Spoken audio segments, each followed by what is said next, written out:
The second year of my service, disguised as a man, the emperor suddenly said to me, "My trusted subject, your wife is not worthy of you. Divorce her."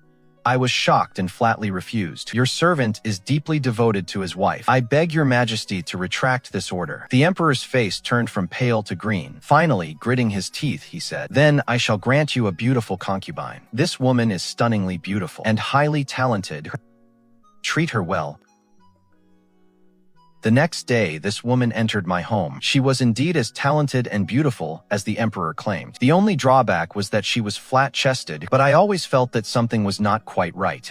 "My trusted subject, your wife is not worthy of you." The young emperor's words echoed in my mind like a thunderbolt. "She is plain of face and crude in manners. Divorce her."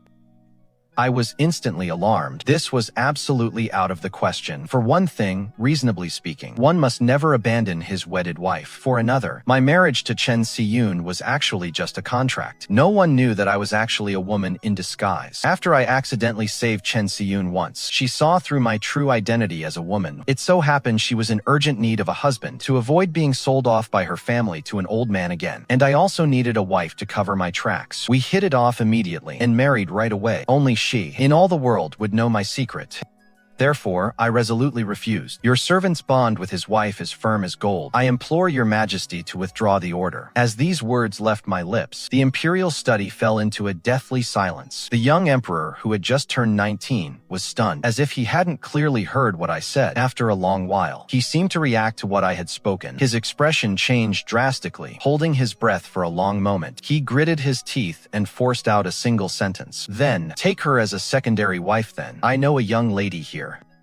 She is of peerless beauty, well-versed in the classics, and most importantly, she has a backbone of steel. She would never agree to be a concubine. Since you refuse to divorce your current wife, then bring this girl into your home as a secondary wife." I refused again. "Your subject once made a vow that in this life, other than Siyun, there shall be no other wife." The emperor's expression suddenly turned to thunderous fury. "Shen Mingxiao, you are ungrateful." I bowed my head. "I beg your majesty's understanding." The study was deathly silent. The emperor paced back and forth, trying to persuade me once more. "My loyal subject, you are elegant and refined, and of exceptional talent. That young lady is the same. In this world, only you two are a perfect match. That young lady comes from a prestigious family, and refusing to be a concubine is her final bottom line. You only need to nod and agree, and that will be the end of it." I shook my head in silence. The handsome young emperor's face turned shades of blue and white. His chest heaved violently, glaring at me through gritted teeth, as if enduring some great grievance. I found it utterly baffling. I, the one being forced into marriage, haven't even complained yet. So what is he so aggrieved about? He held his breath for a long time, as if finally making a decision that went against his own principles. He bit his lip hard. "Then, being a concubine isn't entirely impossible." I kindly advised him. "Didn't you just say she absolutely refused to be a concubine? Why not ask for her own wishes first?"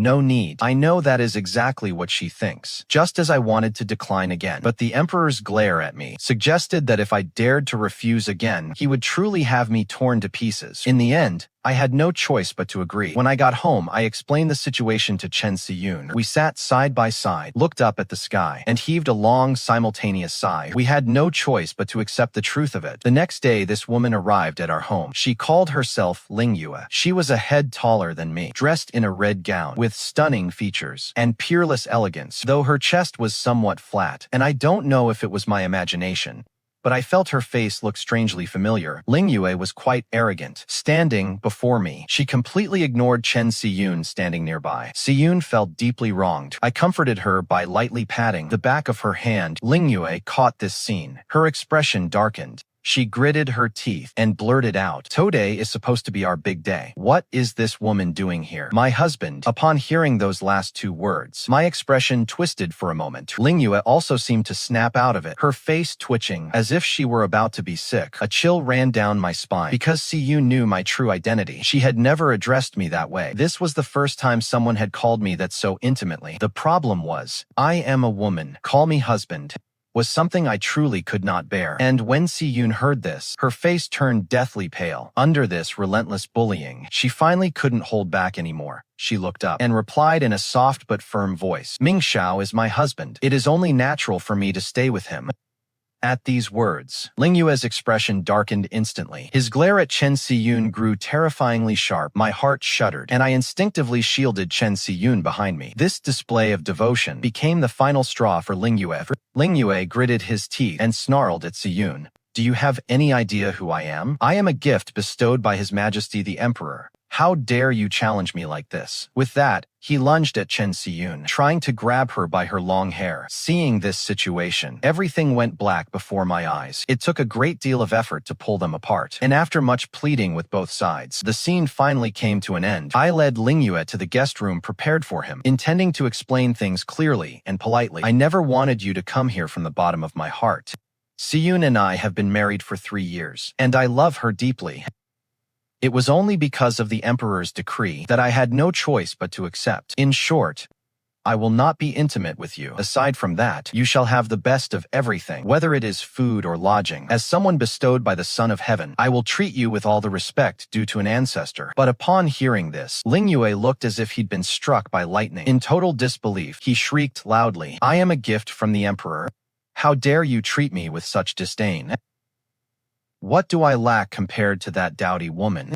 In terms of talent, beauty, or social status, I should be the only one for you.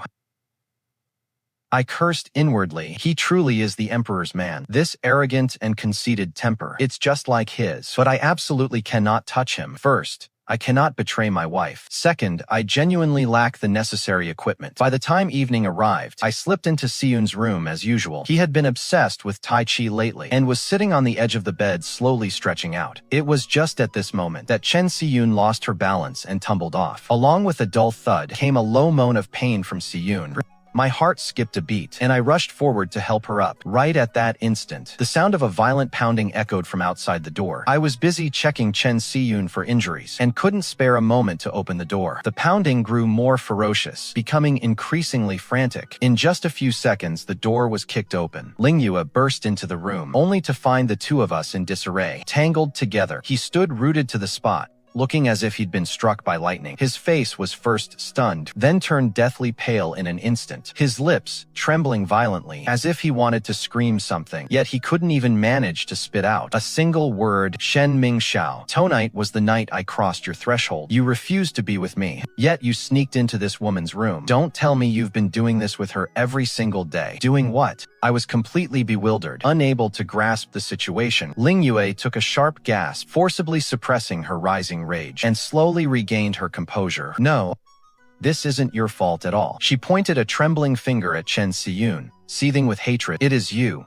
You're the one bewitching Shen Mingxiao. You used your vixen ways to hook his heart, clouding his judgment, making it so he can no longer see a single good thing in me. I can't blame Shen Mingxiao. He is just too naive about the world, unable to distinguish who his true match is. But none of that matters anymore. I just need to take care of you once and for all. Laughing like a madman, he lunged over to grab Chen Siyun by the hair, determined to claw her face apart. I hurried to shield Chen Siyun tightly in my arms, blocking her face with one hand, while using the other to hold Lingyue back, all while being careful not to hurt her. I was scrambling in a panic, looking completely disheveled. I roared, stop right now. In the struggle, someone landed a heavy slap on me. I felt utterly drained. The next day at morning court, I had dark, bruised rings around both eyes. As luck would have it, the Emperor was the same. The four of us stared at each other's blackened eyes, trading awkward glances. The corner of his mouth twitched violently, and he hurriedly lowered his head to hide his discomfort. After court, he asked me to come to the imperial study and dismissed the others, then said slowly, I have heard of what happened at your home yesterday. Upon hearing this, my temples began to throb uncontrollably again. I tested the waters. It truly was a bit too ridiculous. Absolutely absurd. Overjoyed, I was just about to beg him to send Lingyue away, since there is really no other way. Would you consider allowing me to divorce her? But to my surprise, the Emperor's face filled with rage the next moment, and he declared indignantly, that wife of yours is truly outrageous. I asked weakly and sheepishly, what did Siyun do? You still dare to mention it? The young man was seething with anger. How dare that ignorant woman provoke the person I bestowed upon you?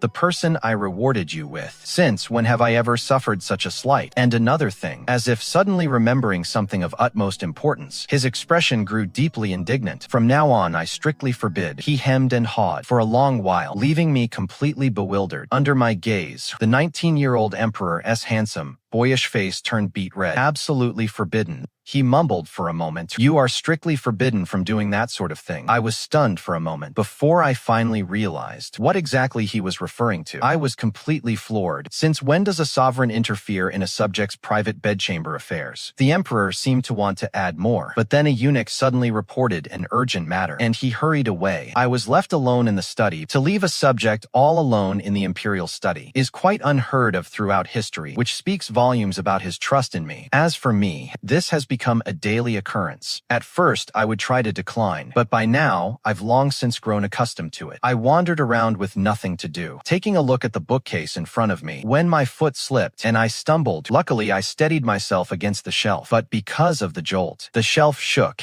and a few books came clattering down. I quickly knelt down to pick them up, but the moment I saw the cover, I froze completely. The Concubine's Guide to Success, 108 Ways to Handle Your Husband. I briefly suspected I was hallucinating, so I rubbed my eyes and looked again. I hadn't misread it. That was definitely the title. Whoa. My worldview just collapsed in an instant. In the emperor's own imperial study, why would he hide? The Concubine's Guide to Success, 108 Ways to Handle Your Husband. My fingertips trembled as I tried to shove this thing back in place, but the more nervous I got, the more my hands shook, and I dropped it several times. I took a deep breath, trying hard to hypnotize myself. Regardless of what strange habits the emperor has, even if he likes playing make-believe with a favorite concubine, it has absolutely nothing to do with me. Wait a second. The emperor has reigned for years, yet has never taken a consort. Where would he have a lover? My mind is a complete mess. It took a great deal of effort to put the book back. Then I bent down to pick up the rest. Never mind. None of this has anything to do with me. No, this is a huge deal. Looking at the pampered concubine's guide on the floor, running away 99 times, the CEO's fierce love, and that one too, the cold-blooded husband's pursuit after she leaves. I don't feel well at all. Just then,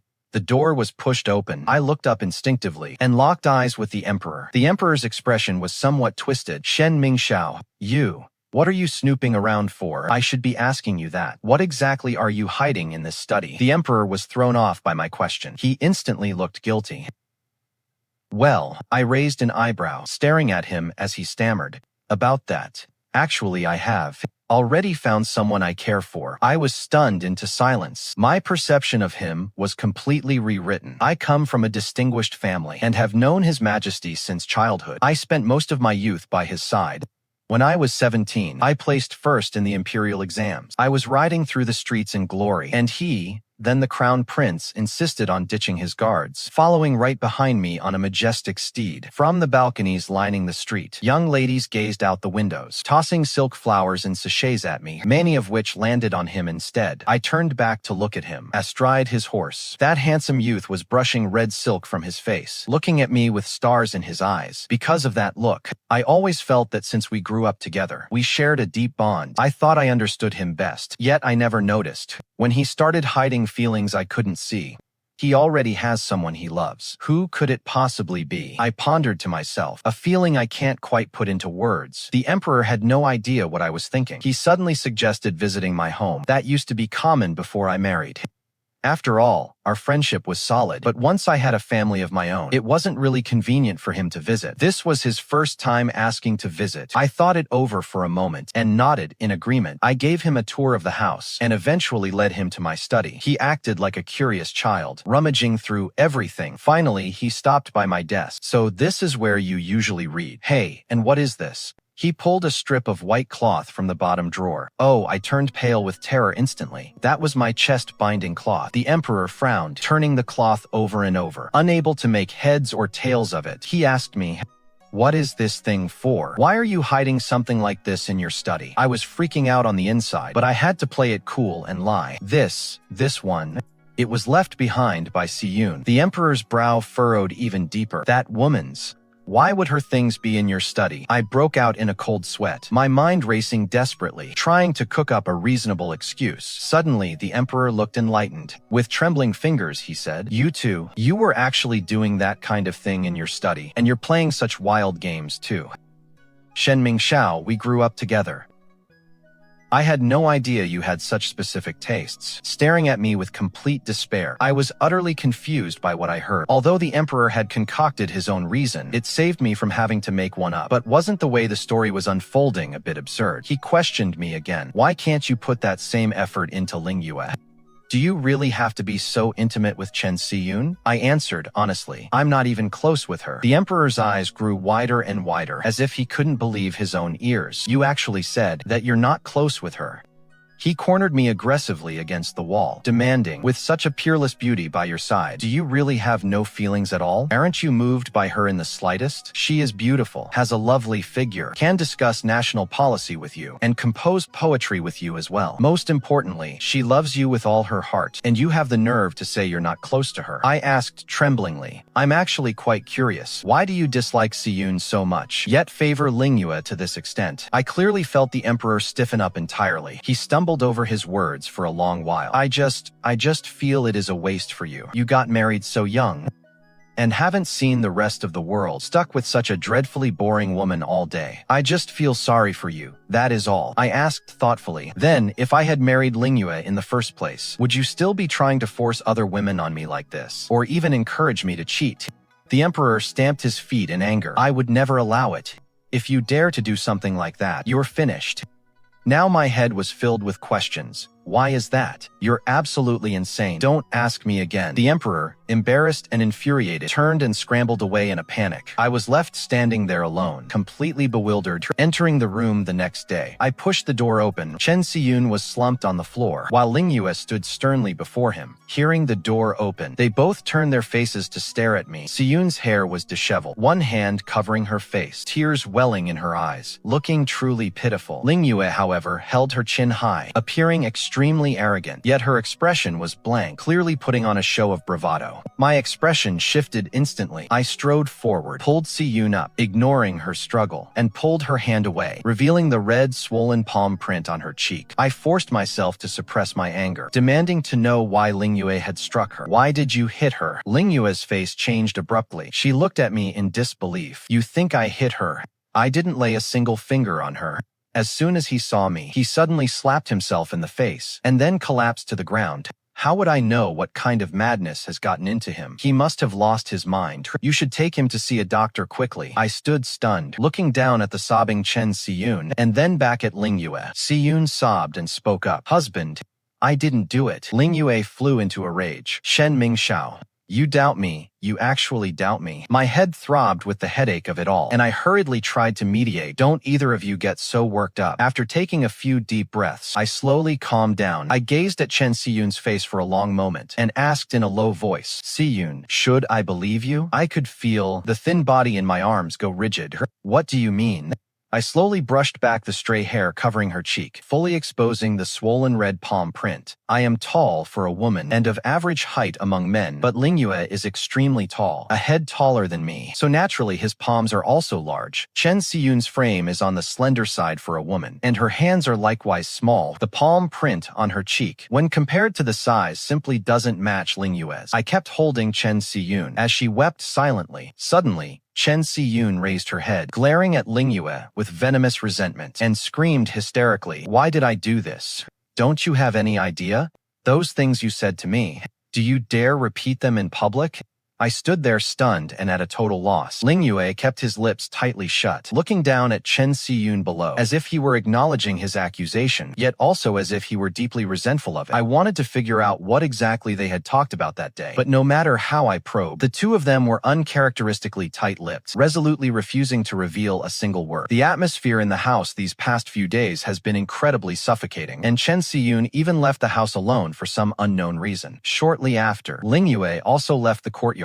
Before long, he returned with a livid expression, grabbed the kitchen knife from the counter, and rushed out. Seeing this scene, I sensed that things were going poorly. Although I didn't know what Lingyue intended to do, I still ran as hard as I could, hoping to intercept him. But Lingyue's long legs were just too fast. I couldn't possibly catch up to her. I was gasping for air, barely managing to keep up. Finally, she stopped in front of a pharmacy. To my astonishment, Chen Siyun was there. But on second thought, it wasn't that surprising. After all, The only person Lingyue would hate enough to chase down with a kitchen knife was Chen Siyun. Chen Siyun didn't notice us. She was stroking her lower abdomen while discussing something with the shopkeeper. I caught a few words. Angelica Atractylodes, Perilla Scutularia. Angelica Atractylodes, Perilla Scutularia. Back when I had to dress as a man, I dabbled in medicine to keep my health in check, though I only knew the basics. My gut told me that things weren't that simple. This prescription, it sounded like just as I was processing this, Lingyue lunged forward, screaming frantically, "Pregnancy? You want to stabilize a pregnancy?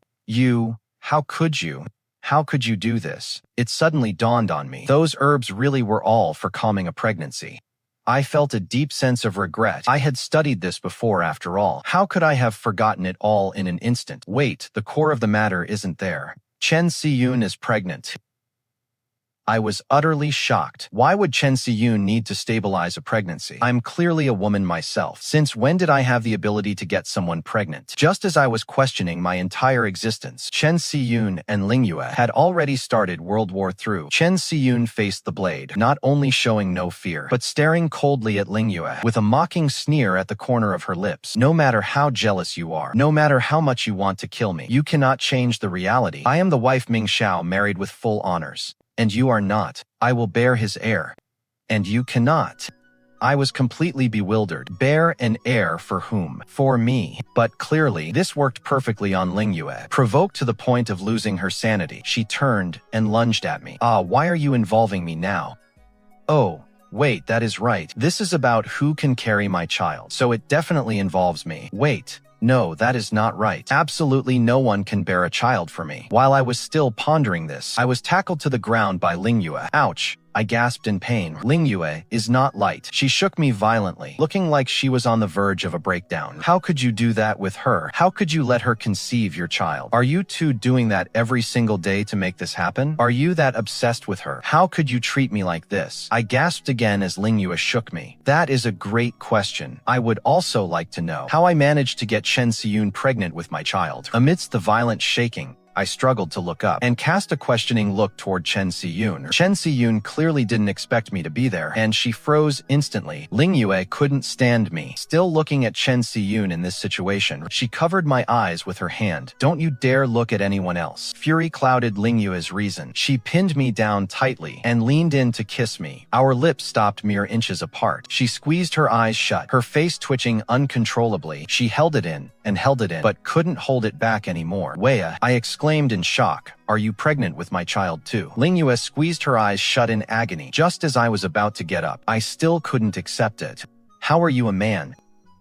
When his elbows propped up on the ground, he accidentally brushed against my chest binder. Our eyes met. In that fleeting moment, we were so close. So close that as I stared into Lingyue's eyes, I suddenly realized they looked incredibly hauntingly familiar. In an instant, it felt as if I'd been struck by lightning. A buzzing filled the depths of my mind. Lingyue's exceptionally tall stature, that suspiciously flat chest, that inexplicable sense of familiarity when looking at him, and that book in the Imperial Study, From Concubine to Wife, 108 Wiles to Seduce Your Husband. It all made sense now. The signs were there all along. The atmosphere sank into a dead, awkward silence. I closed my eyes. Might as well give up. The three of us walked home in total silence. I was the first to speak, staring at Lingyue. "Your Majesty." Lingyue, or rather, he faltered for a split second, before immediately puffing out his chest with bravado. "Shen Mingxiao, you were pretending to be a man all this time." The mystery was solved. Now, only one question remained. Both of us looked at Chen Siyun in unison. "Why are you pregnant?"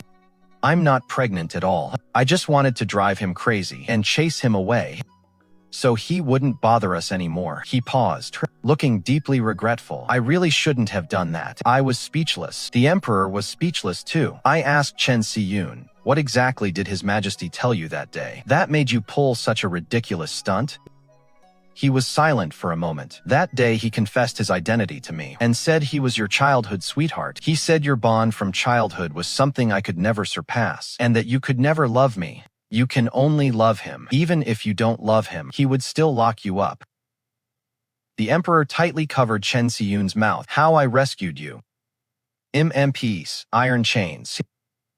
Blah blah gibberish. What are you saying? I can't understand you. After this incident, Chen Siyun prepared to bid farewell. I tried to persuade him to stay several times, but my efforts were all in vain. I looked at him, puzzled. Why is that? Can't we just continue living together like this? The cool breeze lifted Chen Siyun's long hair. She stood tall before the courtyard, casting one last deep glance at me before leaving, because it is too agonizing.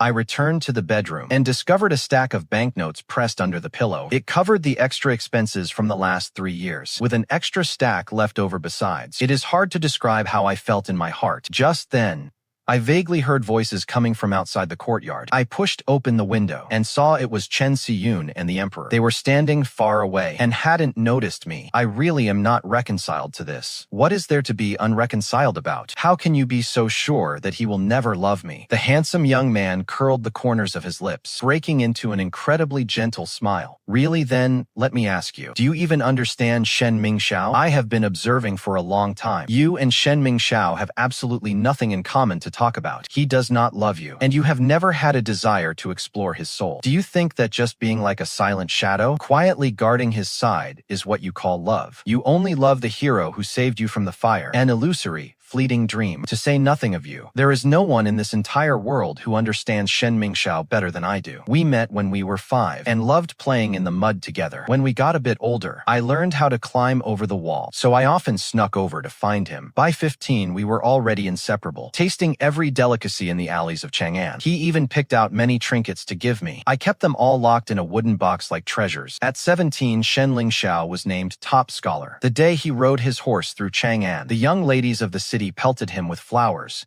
What glory that was. But at that moment, I was the only one in the world by his side, the closest to him, witnessing his radiance. At 19, he became a compiler in the Hanlin Academy. At 21, he was promoted to imperial tutor. Now, at 23, he holds a second-rank position. He is in the prime of his life, and his future career is bright. Countless people swarm forward, hoping to catch his eye. But only I have gazed upon Shen Mingxiao for 14 whole years. Some want him for his looks, some for his talent, some for his power. But what they love is always merely the tip of the iceberg. Only I love all of him. Everything, every last bit. Chen Siyun was silent for a long moment, and asked in return, "Do you hate me?" The Emperor had been pinching at a flower branch, and upon hearing this, his fingers subconsciously tightened. He was pricked by a thorn, and bright red blood began to drip down. He seemed not to notice at all. He looked down at Chen Siyun from his high position, his face pained and filled with resentment. Of course I should hate you. Why shouldn't I? I stood by him for 14 whole years, and loved him for 7, because I felt I wasn't good enough for him. I chased after him with all my might, hoping one day I could stand by his side. But in the end, it was you, an outsider, who became his lawfully wedded wife. When he is recorded in history books in the future, the historians will add that Shen Mingxiao's wife was you. And me. What about me? Chen Siyun left, leaving him standing there all alone. He bowed his head, staring at the blood-stained flower. I froze. I wasn't careful and hit the window frame, causing it to creak. The Emperor turned his head to look. Our eyes met. The Emperor looked like he was on the verge of a breakdown, yet he still forced himself to ask me how much of that. Did you hear? I answered honestly. I heard it all. He looked like he was about to pass out. Honestly, I was about the same. From that day on, I really didn't know how to face the Emperor. Luckily, he was also avoiding me. During the morning court, he would look at the officials, but he stubbornly refused to glance in my direction. I kept my head down the entire time, never letting my gaze fall upon him even once. We kept up this standoff for about half a month, until the Emperor finally couldn't hold it in anymore. He marched over to corner me. He said angrily, "Are you still going to hide from me?" I was just feeling anxious and nervous. Afraid the answer you gave wouldn't be what I hoped for. I responded formally, "Oh, how can you just say, oh?" I stared into those eyes, and in a trance I seemed to see the boy who rode his horse beside me when I was 17. On the back of his horse, the handsome young man lifted my veil and gazed at me, his eyes sparkling brightly. His feelings had never changed from the very beginning, and my response was to continue that kiss from the other day that had gone unfinished. After the kiss, it was our first time and it was incredibly clumsy. Once we broke apart, we were both gasping for air. The boy's handsome fair face was bright red. I wasn't doing much better myself. Just then, I suddenly noticed his hand hidden behind his back, as if he were hiding some little trinket. I asked suspiciously, "What is that?" The boy looked a bit guilty. "It is nothing." I reached out my hand and took it. He resisted for a brief moment, before reluctantly placing it in my palm. My eyes widened in disbelief. It was a pair of shackles cast in pure gold, extraordinarily sturdy, extraordinarily secure. "What is this?